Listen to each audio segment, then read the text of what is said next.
What is going on, YouTube? I am Germ here. Today I want to talk a little bit about Team Liquid because yesterday we actually got some really big news from them. This all started earlier, I think a day previous, when I had actually made this video talking about the big news that Team Liquid had tweeted this out, that they were going live against FlyQuest Academy with their starting Academy roster, with Armeo being back in the jungle. And from there, the speculation started swirling around. There was really three possibilities. One, either Inori, their previous Academy jungler, was having an issue, and maybe Armeo was going to have to play Academy and LCS.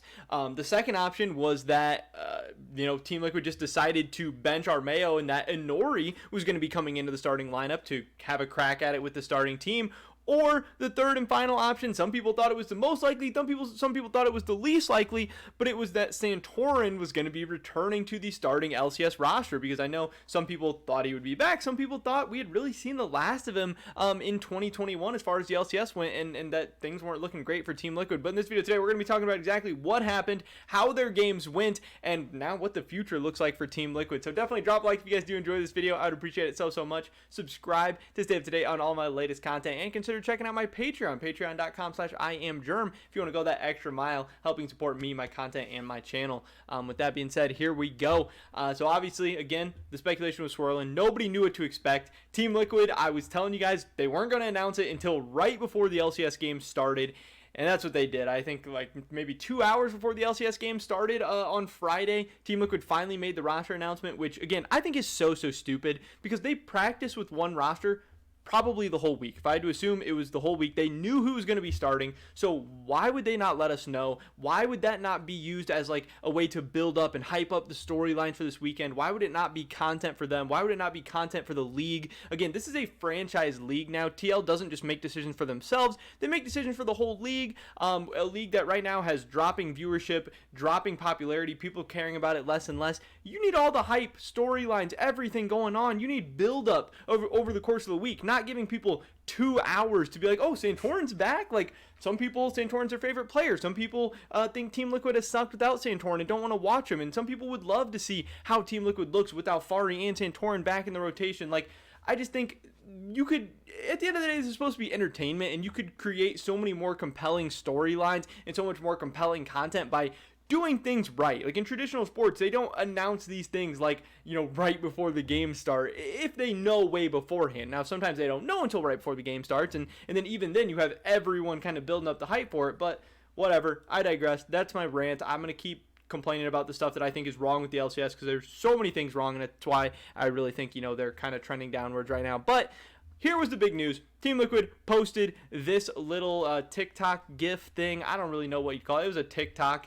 SANTORIN is back, and this caught a lot of people by surprise. It was funny, like literally right before this came out, I tweeted something like, I do think SANTORIN is going to be back, but man, it wouldn't shock me whether SANTORIN was back or Inori was back. I really thought it was like 50-50. I thought that Armeo playing both Academy and the LCS was probably the least likely, but I wasn't sure if they were going to go with Inori just to try it out, because clearly they weren't going to be like an LCS championship team with Grig or Armeo or whatever. And I didn't know if SANTORIN was ready to go. I didn't know if he was healthy enough. I didn't know if he was physically, mentally, healthy enough, but then also, even if he was healthy, if he had practiced enough to feel comfortable and confident in playing. But obviously he did just that. I think this is very exciting, very big news. I tweeted something out that, like, now that Alfari and SANTORIN are back, I really think this puts Team Liquid from competing for Worlds, maybe being able to get that third spot, to all of a sudden, I think they can legitimately win the LCS championship now. I literally think they can be the #1 seed, and I think they now,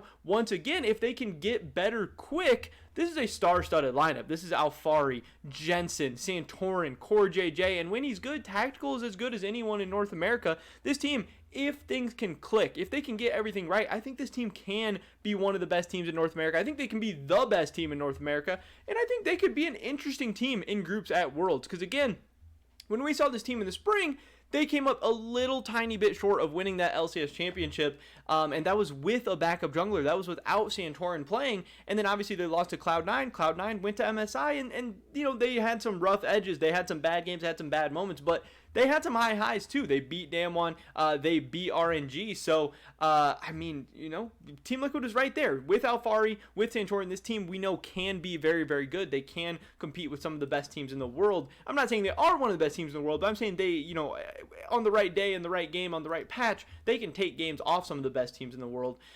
So how did things go with Santorin back in the lineup? There were going to be a lot of questions. He's had a lot of downtime. He's obviously been mentally and physically unwell.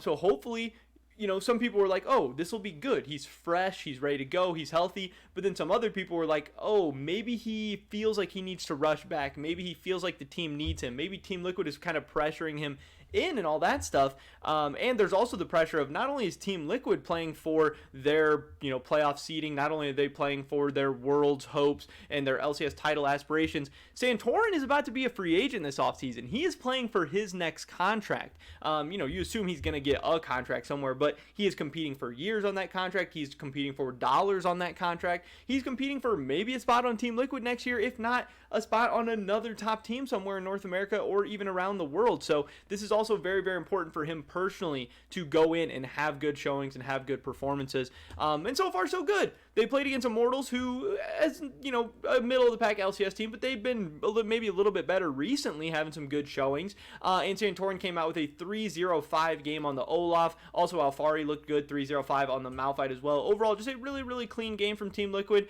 And again, yes, I get what everyone's saying. This team has not had much time with this roster in the summer split, but I also think that some time off can be good for some people sometimes. Alphari taking that time off to get right, Santorin taking that time off to get right, and now they've had a full week of scrims. They have a full week of games this weekend that if they lose, it's not really the end of the world. They can kind of ramp up. Then they have a whole nother week of scrims, and then they have playoffs where, again, playoffs is double elimination, so they have plenty of time to ramp up. They're going to get a ton of games in together. These are all a bunch of veterans who the time shouldn't really be as meaningful as it is to like rookies and stuff like that. So I think this team could really ramp up in a hurry. I think they are just that talented. I am very, very excited to see Santorin back. I'm very, very excited to see Alphari back. I'm an LCS and just a competitive League of Legends fan first and foremost at the end of the day. So seeing all these teams at their peak potential and peak strength, I think is really, really cool and makes it way more fun to watch. At the end of the day, I want to see the best players, the best teams compete. I want to see the best players and the best teams win.